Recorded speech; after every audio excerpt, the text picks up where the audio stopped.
ஓம் விக்னேஸ்வரா போற்றி, ஓம் நவகரநர்களை போற்றி. கடகராசி நேர்களுக்கு வணக்கம். கடகராசி காலப்புரட்சி சக்கரத்தின் 4ஆம் இடம் மாதுர்ஸ்தானம். கடகராசி நேர்கள் வித்தியா இருந்தவர்கள், வித்துவான்கள். 4ஆம் இடம் சுகஸ்தானம், சந்திரனுடைய ஆட்சி வீடு, மனோகாரகன் மாதுர்காரகன், ஈகை இறக்கம் கருணை காரணியம் இருக்கும். கடகராசியில் இந்த வீடியோ பதிவில் உங்களுக்கு ஒரு முக்கியமான தகவலை சொல்கிறேன், கேளுங்க. ஒரு 5 விதமான மிருகங்களை பார்த்தீங்கன்னா வாழ்க்கையில் உங்களுக்கு பண வசதி தாராளமாக இருக்கும், பண பிரச்சனையே இருக்காது. இந்த மிருகங்களை நீங்கள் வீட்லேயும் வச்சு பார்க்கலாம், மற்ற இடத்துலையும் பார்க்கலாம். சில மிருகங்களை நம்ம பார்க்க முடியாது, காட்டுக்குள்ளே போய் தான் பார்க்க முடியும். அதனால் என்ன செய்யலாம் அப்படி பார்த்தோம்னா, சிலைகளை வச்சு வீட்டில் கும்பிடலாம்.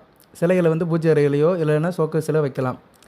அப்படி அதிர்ஷ்டம் தருகின்ற அந்த மிருகங்களுடைய சிலைகளை பற்றி இந்த வீடியோவில் பார்க்க போகிறோம். பொறுமையாக பாருங்கள். சப்ஸ்கிரைப் பண்ணாங்க சப்ஸ்கிரைப் பண்ணுங்கள், பெல் பட்டன் ஆன் பண்ணுங்கள், நோட்டிஃபிகேஷன் வர எல்லா வீடியோவும் பாருங்கள். நான் ஒரு தொழில்முறை ஜோதிடர் என்ற முறையில் இதை நடைமுறையில் சாத்தியப்பட்டிருக்கு, நடைமுறையில் சக்ஸஸ் ஆகிருக்கு. இந்த மாதிரி நான் சொல்கிற அந்த மிருகங்களுடைய சிலையை வாங்கி வீட்டில் வைத்து பூஜை புனஸ்காரம் பண்ணவங்க, அழகுபடுத்தி பார்த்தவங்க வாழ்க்கையில் நல்லா இருக்காங்க. அவங்களோட தேவைகளாக பூர்த்தி செய்யப்பட்டு நல்ல நிலைமையில் இருக்கிறாங்க. சரியா நேயர்களே? ஸோ இதில் சில பாசிட்டிவ் வைப்ரேஷன் இருக்குது, அதிர்ஷ்டம் இருக்குது, நேர்மறை சக்தி இருக்குது. நேர்மறை சக்தி தான் ரொம்ப முக்கியம். அப்படி பார்க்கும்போது ஒரு 5 விதமான மிருகங்களுடைய சிலைகளை வாங்கி வீட்டில் வைக்கணும். காமதேனு, குதிரை, ஆமை, ஆந்தை, ரெட்டை யானை, இந்த 5 விதமான சிலைகளை நீங்கள் வீட்டில் பூஜை அறையில் வைக்கலாம் அல்லது ஷோகேஸில் வைக்கலாம். இப்போ ஒன்று ஒன்றா சொல்கிறேன் நான், ஏன்னா ஒவ்வொரு மிருகங்களுக்குமே கிரகங்களுடைய காரகத்துவம் இருக்குது. இதை நம்ம பஞ்சாங்கத்தில் சொல்லுவாங்க, கரணம் அப்படிம்பாங்க. நீங்கள் ஒரு கடகராசி நேயர் பூச நட்சத்திரத்தில் பிறந்திருக்கிறாருன்னா அவருக்கு ஒரு ஜாதகம் இருக்கும். அந்த ஜாதகத்தில் பஞ்சாங்க அமைப்புப்படி தான் ஜாதகம் எழுதியிருப்பாங்க. நாள், அது நாள்லாம் கிழமை, செவ்வாய்க்கிழமையோ புதன்கிழமையோ பிறந்திருப்பீங்க. நட்சத்திரம் பூசம், ஆயில்யம், புனர்பூசம். திதி ஏதோ ஒரு திதியில் பிறந்திருப்பீங்க. சரியா? பௌர்ணமியிலிருந்து அமாவாசைக்குள்ளே ஒரு திதியில் பிறந்திருப்பீங்க. அடுத்து கரணம். கரணம் மொத்தம் 11. அடுத்து யோகம் 27. இந்த கரணம்ங்கிறது எதை குறிக்கும்னா விலங்குகளை குறிக்கும். விலங்குகள், பறவைகள், மற்ற ஜீவராசிகளை குறிக்கும். உங்கள் நட்சத்திரத்தில் பிறந்தவங்களுக்கு ஒரு கரணம் இருக்கும். அந்த கரணத்தில் உள்ள விலங்கை வச்சு நீங்கள் கும்பிட்டிங்கன்னா, அந்த விலங்குடைய சகவாசத்தை வச்சுக்கிட்டிங்கன்னா நல்ல விதமாக பார்க்கப்படுகிறது. உதாரணத்துக்கு இது நிறைய சொல்லலாம். தனிப்பட்ட மனிதர்கள் சில பேர் தன் படத்தில் காட்டுவாங்க. மறந்த நடிகர் முதலமைச்சர் மக்கள் தலைவர் எம்ஜிஆர் அவர்கள் சிங்கம், அவருக்கு சிங்கம் தான் கரணம். அவர் படத்தில் பார்த்தோம்னா சிங்கத்தை நிறைய காட்டுவாங்க. சிங்கத்தை அடக்குவார், இல்லைன்னா சிங்கத்து கூட சண்டை போடுவார். அடிமை பெண் படத்தில் ஒரு சிங்கத்தை அவர் சண்டை போட்டு அந்த சிங்கத்தை வளர்த்துருந்தாருன்னு சொல்லுவாங்க. அது உண்மை தான். அந்த காலத்தில் எம்ஜிஆர் சிங்கம் வளர்த்தாரு அப்படின்னு ஒரு தகவல் உண்டு. அதுபோல் இப்போ வர படத்துலேயும் நடிகர் விஜய் சேதுபதி சில படத்தில் இதை காட்டுவார், புலியை காட்டுவார். எதுக்குன்னா அவங்களுக்கு அதெல்லாம் காட்டினோம்னா அவங்களுக்கு அந்த படம் ஹிட் ஆகும்னு ஒரு நம்பிக்கை. இப்படி நிறைய சொல்லலாம். ரஜினிகாந்த் படத்துலேயும் அது சில காட்சிகள் நடைபெறும். ரஜினி படத்தில் பாம்பு வரும். படையப்பா படத்தில் பாம்பை பிடிச்சி எடுப்பார். நிறைய படத்தில் அவர் இந்த பாம்பை வச்சுக்கிட்டு சில வித்தைகள்லாம் பண்ணுவார். அண்ணாமலை படத்துலேயும் அப்படித்தான். சரியா? ஏன்னா அவருக்கு அந்த கரணம் பாம்பு, அந்த ஊர்வன பாம்பு அவருக்கு லக்கு. அதனால் திரைப்படத்தில் அதை காட்டுவாங்க. இது உண்மையாலே ஏற்றுக்கொள்ளப்பட்டது. சரியா நேரம்? உண்மை. ஒரு மனிதனுக்கு கரணம்ல சில விலங்குகள், பறவைகள், சில ஊர்வனங்கள், சில அதிர்ஷ்டத்தை கொடுக்கும். அது ஒரு பக்கம் இருந்தாலுமே இப்போ நான் சொன்ன குறிப்பிட்ட ஒரு 5 விதமான மிருகங்கள், காமதேனு, குதிரை, இது ரெண்டுமே மிருகங்கள். யானை, ரெட்டை யானை, இதுவும் மிருகம்தான். ஆமை ஒரு ஊர்வன பிராணி தான். ஆந்தை ஒரு பறவை. ஸோ இந்த 5 விதமான அமைப்பு கொண்ட உயிரினங்களுடைய சிலைகளை நீங்கள் வீட்டில் வாங்கி வச்சீங்க, பார்த்தீங்க, பிரார்த்தனை பண்ணிங்கன்னா நல்ல விதமாக பார்க்கப்படுகிறது. காமதேனு வற்ற அல்லாத ஜீவநதிக்கு சொந்தக்காரது. காமதேனு சில வீட்டில் இருந்தாலே பண பிரச்சனை தீங்கிரும், வீட்டில் செல்வம் இருக்கும், ஐஸ்வர்யம் இருக்கும், சகல சம்பத்துக்களும் ஐஸ்வர்யம் இருக்கும். காமதேனு மகாலட்சுமியோட அம்சம். குறிப்பாக சுக்கிரனும் சந்திரனுடைய அம்சமாக காமதேனு பார்க்கப்படுகிறது. காமதேனு சிலையை நீங்கள் வீட்டில் பூஜை ரூமில் வைக்கணும். காமதேனு முன்பக்கம் சாமியை நோக்கி இருக்கணும், பின்பக்கம் நம்மளை பார்த்து இருக்கணும். ஏன்னா பின்பக்கத்தில் தான் மகாலட்சுமி இருக்கா. அதனால தான் மாட்டுக்கு பின்பக்கத்தை நம்ம தொட்டு கும்பிட்றோம். ஸோ காமதேனு சிலை எப்பயுமே அதோட பின்பக்கம் நம்மளை பார்த்து இருக்கிற மாதிரி இருக்கணும். அது மாதிரி நீங்கள் பூஜை ரூமில் வச்சு கும்பிடலாம். காமதேனுக்கு உகந்த நாட்கள் செவ்வாய்க்கிழமை, வெள்ளிக்கிழமை நீங்கள் காமதேனு வழிபாடு பண்ணலாம். அதுபோக சந்திரன், சுக்கிரன் நட்சத்திரங்கள் வர அன்றைக்கும் காமதேனு வழிபாடு பண்ணலாம். தனியாக வழிபாடு பண்ணலாம். இல்லைனா மற்ற தெய்வத்துக்கு வழிபாடு பண்ணும்போதும் காமதேனுக்கு நீங்கள் பூ நைவேத்தியம் பண்ணி நீங்கள் தனிப்பட்ட முறையில் கும்பிடலாம். பட் காமதேவன் வழிபாடு குடும்பத்துக்கு ஒரு பாசிட்டிவ் எனர்ஜியை கொடுக்கும், குடும்பத்தை வறுமையிலேருந்து எடுக்கும், தேவையானதெல்லாம் கொடுக்கும். இப்போ கடகராசியில் ஒவ்வொருத்தருக்கும் ஒன்று ஒன்று தேவைப்படுங்க. அது உங்களுக்கு தான் தெரியும்.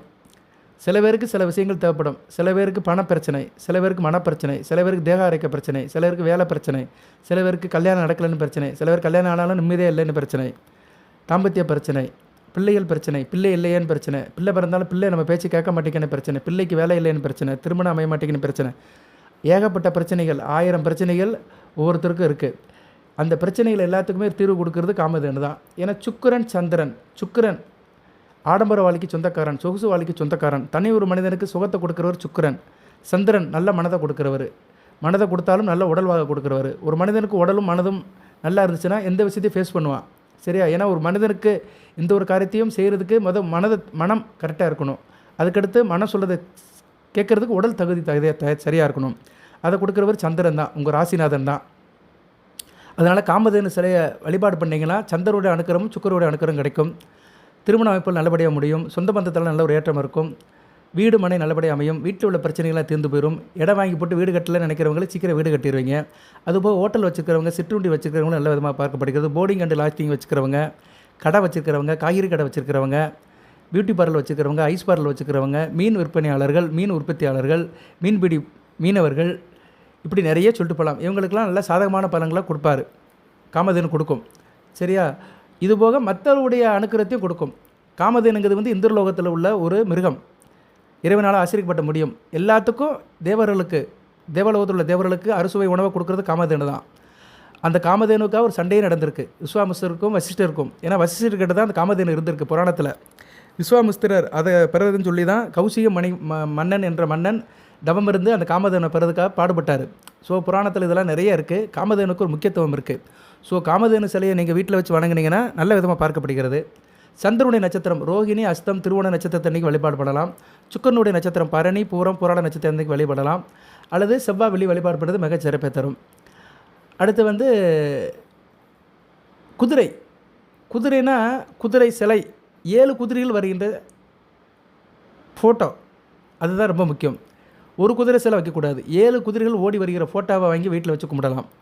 சில வீட்டில் பார்த்தீங்கன்னா ஹால் ரூம் நிறைய அந்த இதை லேமினேட் பண்ணி வச்சுருப்பாங்க. ஹால் ரூம் அல்லது பெட்ரூமில் வந்து 7 குதிரைகள் ஓடி வர சிலைகள் இருக்கும். 7 குதிரைகள் வந்து சூரியனுடைய அனுக்கிரமாக பார்க்கப்படுகிறது, சூரியனுடைய அம்சமாக. ஏன்னா சூரியன் வந்து அந்த ரதத்தில் வராரு, 7 குதிரைகள் பூட்டிய ரதத்தில் தான் வராரு. உங்கள் ராசிக்கு 2 கூடியவன், தன குடும்ப வாக்கு சேனாதிபதி. கடகராசிக்கு பொருளாதாரத்தை கொடுக்கணும், கையில் காசு பணத்தை கொடுக்கணும்னா சூரியன் தான் கொடுக்கணும். சரியா? குடும்பத்தில் சந்தோஷத்தை கொடுக்கணும்னா சூரியன் தான் கொடுக்கணும். அப்பேற்பட்ட சூரியன் 7 குதிரைகள் பூட்டிய ரதத்தில் தான் வராரு. அந்த ரதத்தை ஓட்டுறவர் அருக்கன்னு ஒரு அரசன். ஸோ நீங்கள் சூரியன் வர்ற படத்தை பார்த்தீங்கன்னா சூரியன் உட்காந்துருப்பார், கீழே ஒரு அரசன் வந்து அந்த 7 குதிரையில் வந்து ஓட்டிகிட்டு வருவார். சூரியனுடைய சாரதி வந்து அருக்கன். அதனால் சூரியனுக்கு அருக்கன் என்ற பெயரும் உண்டு. அப்பேற்பட்ட சூரியனுடைய அம்சமாக இருக்கிற 7 குதிரையை வந்து வீட்டில் வந்து நீங்கள் வாங்கி வைக்கலாம். 7 குதிரையில் உள்ள ஃபோட்டோவையோ ஃப்ரேமையோ வீட்டில் ஷோகேஸில் வச்சு பார்க்கலாம். இல்லைனா பூஜை ரூமில் வச்சு கூட பூஜை பண்ணலாம். அந்த பூஜை பண்ணிங்கன்னா உங்களுக்கு ஆத்ம பலன் கூடும். ஆத்ம பலம்னா என்ன? ஆள் ஸ்ட்ராங்காக இருப்பீங்க. தன்னம்பிக்கை, வைராக்கியம், அதிகாரம் இருக்கும், ஆளுமை இருக்கும். நீங்கள் ஒரு தனி மனிதனை எந்த பிரச்சனையும் ஃபேஸ் பண்ணுவீங்க. குடும்பத்தில் பொறுப்பு இருக்கும். தகப்பன் வழி உறவுகள் நல்லாயிருக்கும். தகப்பன் வழி சொத்து பத்துகள் கிடைக்கும். ஆளுமை அதிகாரத்தோடு இருப்பீங்க. அரசாங்கம் சம்மந்தப்பட்டவங்களுக்கு நல்லாயிருக்கும். அரசியல்வாதிகளுக்கு நல்ல ஒரு கிரெடிட் இருக்கும். அதாவது அரசியல்வாதிகள் இந்த குதிரை படத்தை வாங்கி வச்சிங்கன்னா அரசியலில் நீங்கள் வந்து வெற்றி பெறுவீர்கள். அரசியல் சதுரங்க விளையாட்டில் அந்த காய் நகரத்தில் கெட்டிக்காரனாக இருப்பீங்க. ஏன்னா அரசியலே ஒரு சதுரங்கம் தான், யாரை அடிச்சுட்டு யாரை வரலாங்கிறத சொல்கிறது தான். அதனால் அரசியல்வாதிகள், மக்கள் சக்தியில் இருக்கிறவங்க, வெகுஜன தொடர்பில் இருக்கிறவங்களாம் வீட்டில் அந்த 7 குதிரைகள் பூட்டிய படத்தை வைக்கலாம். பழைய படத்துலலாம் பார்த்தா தெரியும். பாலச்சந்தர், டைரக்டர் பாலச்சந்தர் படத்துலலாம் பார்த்தீங்கன்னா அந்த இது அடிக்குறை காட்டுவார். நிறைய படத்தில் நான் பார்த்துருக்குறேன். சரியா? 80s வந்த படத்துலலாம் அந்த 7 குதிரையில் ஓடி வர படம் இருக்கும். சரியா? நேரில் அது ஒரு சக்தியை கொடுக்கும்.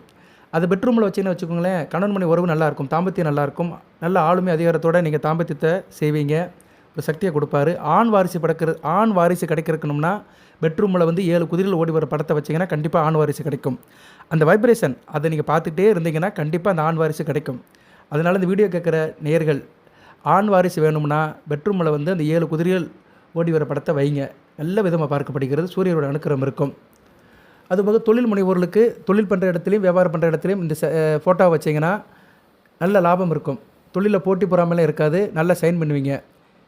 நேர்மறை சக்தி இருக்கும். ஒரு பாசிட்டிவ் வைப்ரேஷன் கிடைக்கும். எதிர்மறை சக்தி, பில்லி சூனியம், இது மாதிரி செய்வினை கோளாறு எல்லாமே தவிடுபடி ஆயிரும். அடுத்து வந்து ஆமை சிலையை வீட்டில் வைக்கலாமா சார்னா வைக்கலாம். சில பேர் ஆமையை வைக்கக்கூடாதுமாங்க, ஆமை வந்த வீடு வழங்காது அப்படிம்பாங்க. அது அந்த காலத்தில் ஆத்தோரம் கிணறோரம் சீசோரில் ஆஃப்ஷோரில் வந்து வீடு கட்டும்போது ஆந்தை வந்திருக்கும், தண்ணிக்குள்ளே தான் இருந்திருக்கும். அது தரக்கடியில் ஈரமான இடத்துல ஆந்த குட்டி ஆஞ்ச குஞ்சு எதனாச்சும் வந்திருக்கும். இப்போல்லாம் அப்படி இல்லை, இன்றைக்கி இதோடைய நிலைமையெல்லாம் மாறிப்போச்சு. ஆமை வந்து வாஸ்து பிரச்சனையை தீர்க்கும். சீன நாட்டில் வாஸ்து சாஸ்திரத்தின்படி வாஸ்து சாஸ்திரத்தின்படி பார்த்தோம்னா சீன வாஸ்து சாஸ்திரம் தான் உலகத்திலே புகழ்பெற்றது. இந்திய வாஸ்து சாஸ்திரத்தை காட்டிலும் சீன வாஸ்து சாஸ்திரம் தான் புகழ்பெற்றது. அந்த வாஸ்து சாஸ்திரத்தின்படி பார்த்தோம்னா ஆமையை வீட்டில் வச்சோம்னா வாஸ்து சாஸ்திர கோளாறுகள் சரி கட்டப்படும். நம்ம ஒரு வீட்டில் இருக்கிறோம், வாடகை வீட்டில் இருக்கிறோம், அந்த வீடை அவங்க எப்படி கட்டியிருக்காங்கன்னு தெரியாது ஹவுஸ் ஓனர். அதில் சில பிரச்சனைகள் இருக்கலாம், மனையடி சாஸ்திரத்தின்படி சில பிரச்சனைகள் இருக்கலாம். அந்த பிரச்சனைகள் எல்லாமே ஆமை சிலையை வச்சிங்கன்னா தீர்ந்து போயிடும். சரியா நேர்களே? அதுபோக ஆமை வந்து புதனுடைய அம்சமாக பார்க்கப்படுகிறது. புதன் பெருமாளுடைய அம்சம். பெருமாள் வந்து ஆமை அவதாரம் எடுத்தார், கூர்ம அவதாரம் எடுத்து மந்திரமலையை காப்பாற்றினார். மந்திரமலை அந்த தேவர்களுக்கும் அசுரர்களுக்கும் அந்த திருப்பால் கடலை களையும் போது அந்த மந்திரமலை கீழே விழுந்துருச்சு. அப்படி கீழே விழும்போது அதை வந்து ஆமை உருவம் எடுத்து தாங்கி நிப்பாட்டினவர் தான் உலகளந்த பெருமாள் லட்சுமி நாராயணன். அவருடைய அம்சமாக புதன் பார்க்கப்படுகிறதுனால புதனுடைய அணுக்கர் உங்கள் வீட்டில் கிடைக்கும். ஆள் புத்திசாலித்தனமாக இருப்பீங்க. புதன் உங்கள் ராசிக்கு 3 12 கூடியவன். தைரிய வீரிய காரியமாக இருப்பீங்க, காரியத்து வழக்கம் இருக்கும், அயனசேன போகம் நல்லாயிருக்கும், படுத்த நல்லா தூக்கம் வரும், வள்ளல் தன்மையாக இருப்பீங்க, வெளிநாடு வெளிமாநில யோகம் இருக்கும், சிறப்பாக பார்க்கப்படுகிறது. அதுபோக படிக்கிற மாணவர்களுக்கு நல்லாயிருக்கும். சரியா? உயர்கல்வியாக இருந்தாலும் சரி, ஆரம்ப கல்வியாக இருந்தாலும் சரி, படிப்பை புதன் கொடுப்பார். வித்தியாக்காரன் நல்லவா படிப்பை நல்லா கொடுப்பார். ஸோ ஆமை சிலை வச்சிங்கன்னா ஆள் நல்லா இருப்பீங்க, சாத்வீகமாக இருப்பீங்க, புத்திசாலித்தனமாக இருப்பீங்க. கூடுதலாக வியாபாரம் பண்ணுற இடத்துல ஆமை சிலையை வைக்கலாம். ஆமை சிலையை வச்சிங்கன்னா வியாபாரம் நல்லபடியாக போகும். வியாபாரத்தில் எந்த தொய்வும் இருக்காது. வியாபாரத்தில் கிங்காக இருப்பீங்க. சரியா? கிங் மேக்கராக இருப்பீங்க. அந்தளவுக்கு மதிநுட்பமாக இருப்பீங்க. எதை எப்படி செய்யணும், எதை நேக்காக எப்படி செய்யணும், வரவு செலவு எப்படி பண்ணணும், யார் எப்படி ஹேண்ட்லிங் பண்ணணும், ஆடிட்டிங் எடிட்டிங் எல்லாமே நல்லபடியாக இருக்கும். சரியா? கணக்கு வழக்கெல்லாம் பார்த்து சரி பண்ணி சிறப்பாக செய்வீங்க. வியாபாரத்தை நல்ல நிலைமை கொண்டு போவீங்க, அடுத்த லெவலுக்கு ரீச் ஆவீங்க. ஸோ இப்படி அடுத்த லெவலுக்கு ரீச் ஆகணும்னா வியாபாரம் தொழில் பண்ணுற இடத்துல ஆமை சிலை வைக்கணும். வீட்டில் வச்சிங்கன்னா வீட்டில் வந்து ஒரு புத்திசாலித்தனம் இருக்கும், ஆள் கிளவராக இருப்பீங்க, பழக்க வழக்கம் நல்லாயிருக்கும், நண்பர்களுடைய ஆதிக்கம் நல்லாயிருக்கும், நண்பர்களால் நல்ல ஒரு கிரெடிட் இருக்கும், வீட்டில் 12 ஜாலியாக இருப்பீங்க. புதன் வந்து ஒரு விகட கவியான கிரகம், நகைச்சுவை கிரகம். ஸோ குடும்பத்தில் நகைச்சுவையோட சிரித்து பேசி பழகி இருப்பீங்க. சிரித்து வாழ வேண்டும், குடும்பத்தில் சிரித்து சந்தோஷமாக இருப்பீங்க. சிரித்து வாழ வேண்டும், பிறர் சிரிக்க வாழ்ந்துடாதே. நம்ம சிரித்து வாழணும், ஆனால் மற்றவங்க சிரிக்க வாழக்கூடாது. நம்மளை பார்த்து மற்றவங்க கைத்தட்டி சிரிக்கக்கூடாது. அப்படி இருக்கணும்னா வீட்டில் ஆமை சிலை வச்சோம்னா நம்ம சிரித்து வளர்த்து சந்தோஷமாக இருக்கலாம், 12 ஜாலியாக குடும்பத்தில் இருக்கலாம். நாளும் பொழுதும் நல்லபடியாக போகும். நாளொரு மேனி பொழுது வண்ணமாக இருக்கணும்னா ஆமை சிலையை வீட்டில் வைக்கலாம். அதுக்கு வந்து புதனுடைய அனுக்கிரம் முழுமையாக கிடைக்கும். இன்னும் நிறைய சொல்லலாம். நிறைய பேசணும்னா ரொம்ப பேசுகிறீங்க சாருங்கிறாங்க. அது எந்த வயசுலேருந்து யார் சொல்கிறாங்க தெரியல. சில பேருக்கு வந்து போர் அடிக்குது. சொல்ல வந்ததை சொல்லிட்டு போய் 5 சிலையை வச்சு கும்பிடணும் அவ்வளோதானே, இதுக்கு எதுக்கு நீட்டி முழங்குற அப்படி கேட்குற ஆள்லாம் இருக்கிறாங்க. ஆனால் சில பேருக்கு அது இன்ட்ரெஸ்டிங்காக இருக்குது. ஜோதிடம் தெரிந்தவர்கள், சில விஷயத்தை தெரிஞ்சுக்கணும்னு ஆசைப்படுறவங்களுக்கு நான் சொல்கிற தகவல்கள் வந்து நல்லா ரீச் ஆகுது. நிறைய பேர் அதை பாராட்டவும் செய்கிறாங்க, பார்க்குறாங்க. அது எனக்கு சந்தோஷமாக இருக்குது. நான் ஒரு 20 நிமிஷம் 30 நிமிஷம் பேசுனேன்னா கண்டிப்பாக ஒரு 10 நிமிஷம் கரெக்டாக பேசியிருப்பேன், சாலிடாக கரெக்டாக பேசியிருப்பேன். அது போய் ரீச் ஆனால் போதும். மற்ற நேரங்கள் கொஞ்சம் கூட குறைய பேசுவேன். நான் ஒரு தனி மனிதன், டக்குன்னு இப்படி தான் போங்கன்னு சொல்ல முடியாது. எந்த பக்கம் போகணும்னா இந்த பக்கம் போங்கன்னு சொல்லிட்டு அப்படியே சொல்கிற விஷயம் கிடையாது ஜோதிடம். நம்ம ஊருக்குள்ளே கேட்பாங்க, சார் இந்த தெருவுக்கு எப்படி போகணும்னா, சார் போய் ரைட்டில் போய் லெஃப்ட்டில் திரும்புங்க அந்த வீடு வந்துடும் அப்படிம்பாங்க. அப்படிலாம் ஜோதிடம் சொல்ல முடியாதுங்க. சில பேர் இந்த ஷார்ட் வீடியோலாம் போட்டு கெடுத்து வச்சுட்டாங்க, வேத ஜோதிடத்தையே கெடுத்து வச்சுட்டானுங்க. அப்படிலாம் பலன் சொல்ல முடியாது. பலன் சொல்கிறதா இருந்தால் அதோடைய அடிப்படை வாய்ப்பாடு வழியாக தான் சொல்ல முடியும். வாய் பிடிச்சதோ மாங்காய் பிடிச்சதாலும் சொல்ல முடியாது. நிறைய வித்தியாசம் இருக்குங்க, நிறைய வித்தியாசம் இருக்குது. இன்றைக்கி ஏகப்பட்ட வெரைட்டிஸ் இருக்குது எல்லா விஷயத்துலையுமே. சரியா? அதில் நல்லதை பார்த்து நம்ம சாப்பிடணும், நல்லதை பார்த்து அதை ஏற்றுக்கணும்னா சில தகவல்களை கூடுதலாக சொன்னால் தான் தெரியும். நல்லது எதுன்னு தெரியணும்னா கெட்டதை முதல் கண்டுபிடிக்கணும். கெட்டது தெரிஞ்ச கெட்டதை அடையாளப்படுத்தினா தான் நல்லதை வந்து நம்ம அடைய முடியும். ஸோ வேத ஜோதிடத்தை வந்து ஒரு வரிக்குள்ள முடுக்க முடியாது, சுருக்க முடியாது. இன்றைக்கி எல்லாருக்குமே ஷார்ட்டாக இருக்கணும் என்ன, அப்படி தான் ஆசைப்பட்றாங்க. அப்படி ஆசைப்படுறவங்கெல்லாம் தயவுசெய்து கொஞ்சம் பொறுமையாக இருங்க. சரியா? அவங்களுக்கெல்லாம் சொல்லிக் கூட கடமைப்பட்டுக்கிறேன். ஒரு விஷயம் தெரிஞ்சுக்கணும்னா கொஞ்சம் டைம் பண்ணி அதை கேட்டால் தான் அது நல்லபடியாக இருக்கும். அந்த காலத்தில் சொல்லுவாங்க, ஆக்க பொறுத்தவன் ஆற பொறுக்கணும்னு. அது எல்லாத்துக்கும் வரும். சரியா? எல்லாத்துக்கும் அது பொருள்படும். எல்லா விஷயத்துக்குமே அது இருக்கணும். இந்த விஷயத்துமே வந்து கொஞ்சம் நிதானம் இருக்கணும். தானத்திலே நிதானம் இருந்தால் தான் வாழ்க்கை நல்லாயிருக்கும். அடுத்து ஆந்தை சிலை. ஆந்தை சிலை வந்து சாட்சாத் மகாலட்சுமியோட வாகனம். மகாலட்சுமியோட வாகனம் ஆந்தை சிலை தான். ஆந்தை சிலையை வீட்டில் வச்சு கும்பிடலாம், ஆந்தியை பார்க்கலாம். அதிகாலையில் ஆந்தியை பார்த்தோம்னா அன்றைக்கி யோகமாக இருக்கும். ஆந்தியை வந்து நம்ம தெருக்குள்ளெல்லாம் பார்க்க முடியாது, ஊருக்குள்ளே பார்க்க முடியாது. அடர்ந்த காடு, கிராமம், அங்கிட்டு காடு மாடு மரம் செடி கொடி இருக்கிற இடத்துல பார்க்கலாம். சரியா? அதனால் ஆந்த சிலையை வாங்கி வீட்டில் வச்சிங்கன்னா லட்சுமி கலாட்சியம் இருக்கும், சுக்கிரனோட அனுக்கிரகம் இருக்கும். சுக்கிரன் உங்கள் ராசிக்கு கடக ராசிக்கு 4-11 கூடியவன், சுகஸ்தானாபதி லாபஸ்தானாபதி, நல்லாயிருக்கும். சரியா? குடும்பம் நல்லாயிருக்கும். வீடு கட்டுறவங்களும் வீடு கட்டுற யோகம் கிடைக்கும். குடும்பத்தில் சந்தோஷம் இருக்கும். வீட்டுக்கு தேவையான பொருட்கள்லாம் வாங்கி போடுவீங்க. சொகுசு வாழ்க்கைக்கு சொந்தக்காரனாக இருப்பீங்க. காரு வண்டி வாகனம் வாங்கலாம். நல்ல விதமாக பார்க்கப்படுகிறது. லாபம் இருக்கும். தொழிலில் நல்ல லாபம் இருக்கும். சரியா? சுக்கரன் சம்மந்தப்பட்ட தொழில்கள் நல்லா கொடி கட்டி பரப்புவீங்க. நல்லாவும் இருக்கும். ஆந்தை சிலை வீட்டில் இருந்துச்சுன்னா லட்சுமி கடாசியம் இருக்கும். அஷ்டலட்சுமி நவநீதியும் வீட்டில் குடியிருக்கும். சுக்கிர தோஷம் இருக்கிறவங்களுக்கு சுக்கிர தோஷம் தீரும். அது ராசி லக்கணத்துக்கு 7ஆம் இடத்துல சுக்கிரன் இருந்தாருன்னா அந்த சுக்கிர தோஷம் இருக்கும். நீங்கள் கடகராசியில் பிறந்திருக்கிறீங்க, 7ல் சுக்கிரன் இருக்கிறார், மகரத்தில் இருந்தாலும் சுக்கிர தோஷம் தான். பொதுவாக மகரத்தில் சுக்கிரன் இருந்தாலே கெட்ட பழக்க வழக்கம் இருக்கும். குறுக்கு வழியில் முன்னேறுவாங்க. இந்த வீடியோ கேட்குறவங்களுக்கு இருக்கும், நான் கடகராசி சார், 7ஆம் இடத்துல சுக்கிரன் இருக்கிறவங்க ஏதோ வாழ்க்கையில் கெட்ட பழக்க வழக்கம் இருக்கும். ஈவனாக இருக்க மாட்டாங்க. ஏதோ ஒரு பழக்க வழக்கத்தை பிடிச்சி வச்சுருப்பாங்க. கொஞ்சம் விஷயம் கெட்டு போயிருப்பாங்க. சுக்கிரன் வந்து சில பிரச்சனைகள்லாம் செய்வார். ஏன்னா சுக்கிரன் வந்து சுக்லத்துக்கு சொந்தக்காரன். சரியா? செவ்வாய் வந்து சுரோனியத்துக்கு சொந்தக்காரன். சுக்கலம்னா என்ன? ஆணுடைய விந்து கெட்டவன் நொந்து சவான்னு சொன்ன மாதிரி நிறைய அதில் விரயம் பண்ணுவாங்க. பெண்களோட சவாசம் அதிகமாக இருக்கும். ஸோ 7ஆம் இடத்துல சுக்கிரன் இருக்கிறவர்கள், லக்கண ராசிக்கு 7ஆம் இடத்துல சுக்கிரன் இருக்கவங்க ஆந்தை சிலை வச்சு கும்பிட்டோம்னா நல்லாயிருக்கும். உடலும் நல்லாயிருக்கும், மனமும் நல்லாயிருக்கும், தாம்பத்தியமும் நல்லாயிருக்கும், கணவன் உறவு நல்லாயிருக்கும். இங்கே இதுதான் பிரச்சனை. நிறைய பேருக்கு வந்து குடும்பத்தில் தாம்பத்திய பிரச்சனை வெளியே சொல்ல முடியாது. வெளியே சொல்ல முடியாத பிரச்சனைலாம் வீட்டுக்குள்ளேயே இருக்கும். அதனால நிறைய பிரச்சனைகள்லாம் வருது. சரியா? அதுக்குள்ளே போக வேண்டாம். ஒரு நாள் சுக்கிரனை பற்றி தனியாக வீடியோ போடுறேன். பொதுவாக கடகராசியில் வந்து மேச லக்கணம் விருச்சிக லக்கணத்தில் பிறந்தவங்களுக்கு 7ல் சுக்கிரன் இருந்தாலும் சுக்கிர தோஷம். அதுபோல் பொதுவாக லக்கணத்துக்கு 7ஆம் இடத்துல சுக்கிரன் இருந்தாலுமே சில அமைப்பில் கொடுத்தாலுமே திருமண விஷயத்தில் சில பிரச்சனைகள் கொடுப்பாரு. சரியா? சுக்கிரன் கெட்டு போகக்கூடாது. சுக்கிரன் வந்து சனி பார்வையில் இருக்கக்கூடாது, ராகு கூட சேரக்கூடாது, கேது கூட சேரக்கூடாது, சூரியன் கூட சேர்ந்து அஸ்தமனம் அடையக்கூடாது. இப்படி அவர் சிக்கலில் சிக்கிந்துட்டாருன்னு வச்சுக்கோங்களேன், கடகராசிக்கு வந்து நல்ல பலன்களை கொடுக்க மாட்டார். சுகம் கெட்டு போயிடும், தேக ஆரோக்கியம் கெட்டு போயிடும்.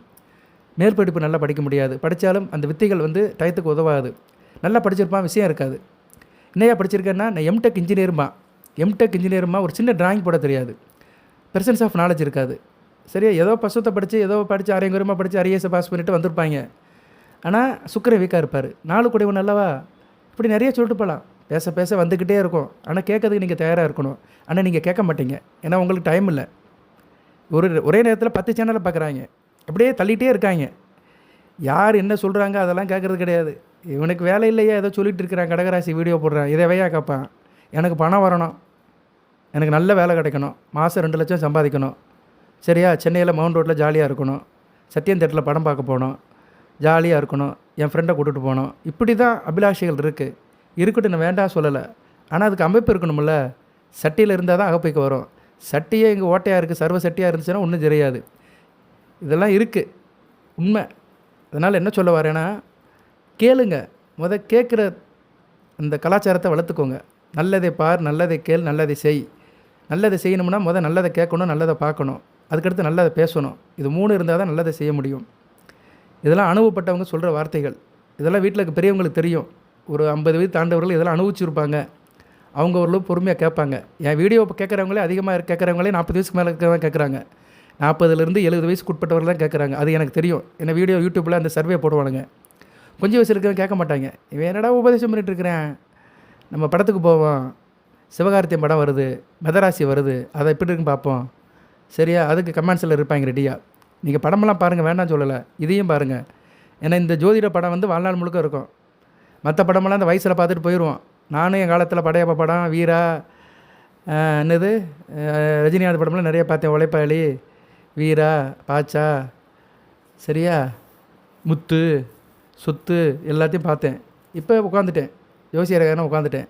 எல்லாம் அந்த வயசில் ஆடலாம், அனுபவிக்கலாம். 50 வயசில் தான் அது அனைத்தையும் தெரியும். ஏன்னா அங்கே 50 வயசுலேருந்து அங்கிட்ட ஒரு 20-30 வயசு வரை வாழணும். ரொம்ப தூரமாக போயிடுவோம். சரியா? தாடி நிறச்சிரும், மண்டை முடியெல்லாம் போயிடும், வழுக்க விழுந்துடும். அவனா இவன் கேட்குற அளவுக்கு வந்துடுவோம். சரியா? நம்மளை 20 வயசில் பார்த்தவே 50 வயசில் பார்த்து வேந்து போவான். என்னடா இப்படி இருக்கிற மகேஷ், எப்படி இருந்த இப்படி ஆகிட்டே அப்படிம்பா. காலம் வந்து நம்மளை குளத்தை மாற்றிடும்.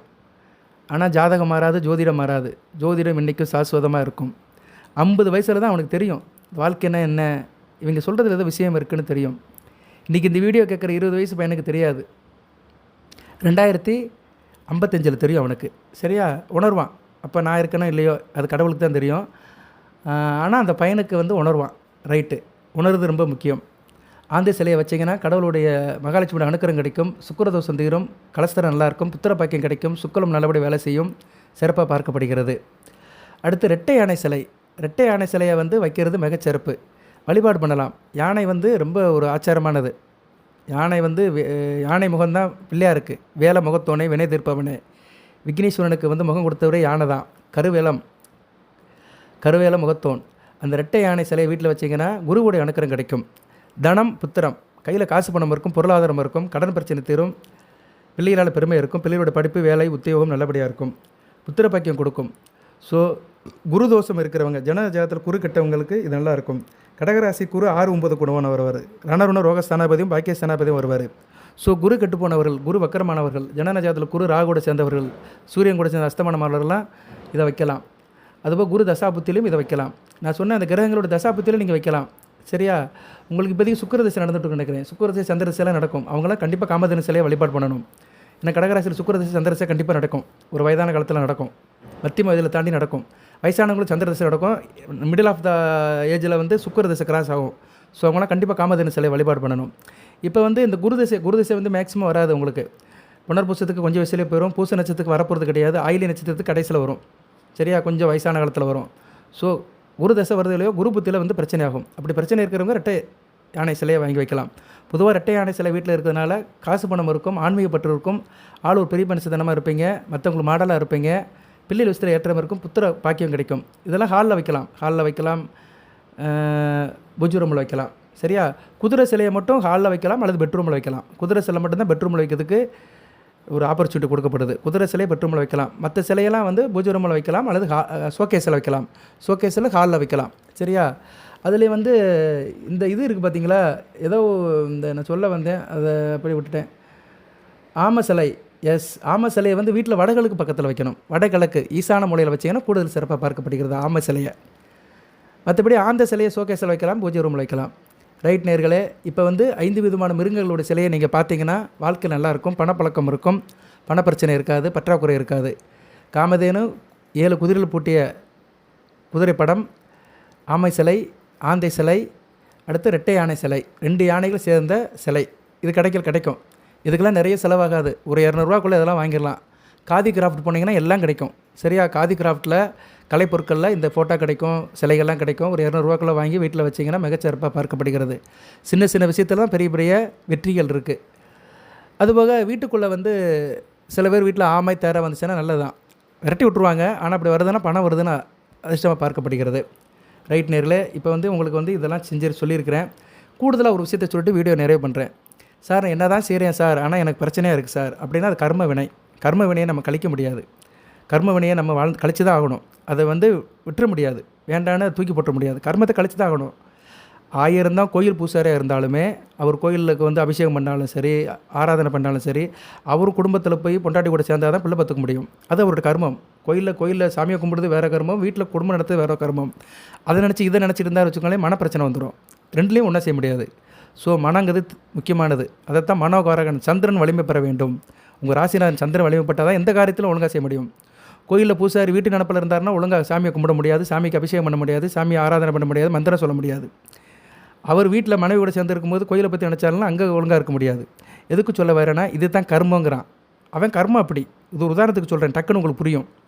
இது மாதிரி ஒவ்வொரு மனிதனுக்குமே ஒரு கர்மம் இருக்குது. அதை கழிக்கணும். சில பேருக்கு வந்து அதை கழித்து தான் ஆகணும். ஏன்னா கர்மத்தை கழிக்கிறதுக்கு தான் சனி பகவான் இருக்கிறாரு. கர்மத்தை தூண்டுறதுக்கு ராகு இருக்கிறாரு. கர்மப்படி வாழ வைக்கிறதுக்கு குரு இருக்கிறாரு. போன பிரிவில் செஞ்ச கர்மத்துக்கு ஏற்ற மாதிரி இந்த பிறவியை அமைப்புறது குரு. ஸோ இந்த கதை வந்து இந்த இதை சொன்னோம்னா வேறு மாதிரி போயிடும், ஸ்கிப் ஆயிரும். பட் இதுவும் இருக்குது.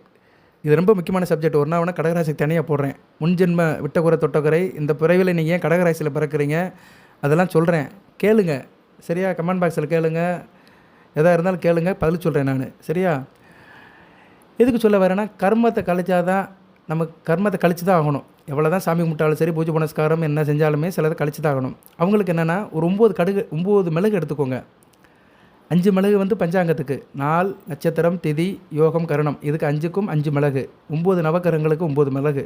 9 5 14. இந்த 14 மிளகை ஒரு வெள்ளை துணியில் கட்டுங்க. வெள்ளை வந்து சந்திரனுடைய ஆதிக்கம், உங்கள் ராசிநாதனோட ஆதிக்கம். வெள்ளை துணியில் கட்டி தலைமாட்டில் வச்சு படுங்க. 9 நாள் படுங்க. அது எப்போ செய்யணும்னா வளர்பிறை காலத்தில் தான் செய்யணும். வளர்பிறைனா அமாவாசைக்கு மறுநாள்லேருந்து செய்யணும். பிரதம தேதியிலேருந்து செஞ்சிங்கன்னா கரெக்டாக வந்துடும். அந்த பௌர்ணமிக்குள்ளே அதை நீங்கள் முடிச்சிடலாம். வளர்பிறை காலத்தில் தலைமாட்டில் இந்த பொட்டணத்தை வச்சு படுத்து எந்திக்கணும். அதை ஒவ்வொரு நாள் படுத்து எந்திச்சு ஒரு இடத்துல வச்சுடணும். நீங்கள் கைப்படாத இடத்துல, மற்றவங்க கண்படாத இடத்துல வச்சுட்டிங்கன்னா மறுநாள் யூஸ் பண்ணிக்கலாம். 9 நாள் முடிஞ்சிருச்சுன்னா அதை கொண்டு போய் சாமியை கும்பிட்டுட்டு ஓம் நம சிவாய நமகன்னு சொல்லிட்டு நதிக்கரையில் கரைச்சிடணும். நீர்நிலையில் கரைச்சிடணும். கிணறோ குளமோ ஆறோ குட்டையோ கடலோ எங்கே வேணாலும் அதில் போட்டுருங்க. சார் நான் இருக்கிற இடத்துல அப்படி இல்லை சார் அப்படின்னு சொல்கிறவங்க வேப்ப மரத்து கடையில் குழியை தோண்டி போட்டு மூடிடுங்க. நல்லதாக பார்க்கப்படுகிறது. கால் மீது படாத இடத்துல போட்டுடணும். இது கர்ம பலனத்திற்கு ஒரு சின்ன தாந்திரிய மந்திரம். சாந்திரிய பரிகாரம். மந்திரம்னு சொல்ல முடியாது, பரிகாரம். மந்திரம்னா சொல்கிறது, பரிகாரங்கிறது செய்கிறது. அதனால் மிளகுல அந்தளவு சக்தி இருக்குது. மிளகு கர்மத்தை கழிக்கும். கர்ம வினைகளை சீக்கிரமாக நம்மளை விட்டு தள்ளி விட்டுரும். சரியா? கர்ம கணக்கில் ஏதோ கொஞ்சம் குறைக்கும். நம்பிக்கையோடு செய்யணும். சுத்தபத்தமாக இருக்கணும். சிவநாமத்தை சொல்லிட்டு செஞ்சிங்கன்னா மிகச்சிறப்பாக பார்க்கப்படுகிறது. வாழ்த்துக்கள் நேயர்களே. புனர்பூசம், பூசம், ஆயில்யம் நட்சத்திரத்தை பிறந்தவர்களுக்கு எல்லாமல் இறைவன் சில சௌபாகியத்தையும் சில ஐஸ்வர்யத்தையும் சில நன்மையிலையும் கொடுப்பார். அனைத்து வளங்கள் நலங்களை பெற்று தேக ஆரோக்கியத்துடன் தீர்க்காலோடு நீடோடி வாழ்க, நிறைந்த வளம் பெறுக. அனைவரும் லைக் பண்ணுங்கள், சப்ஸ்கிரைப் பண்ணுங்கள். இந்த 5 சிலையை வச்சிங்கன்னா நல்ல ஒரு மாற்றம் தெரியும். வாழ்த்துக்கள். நன்றி. தேங்க்யூ.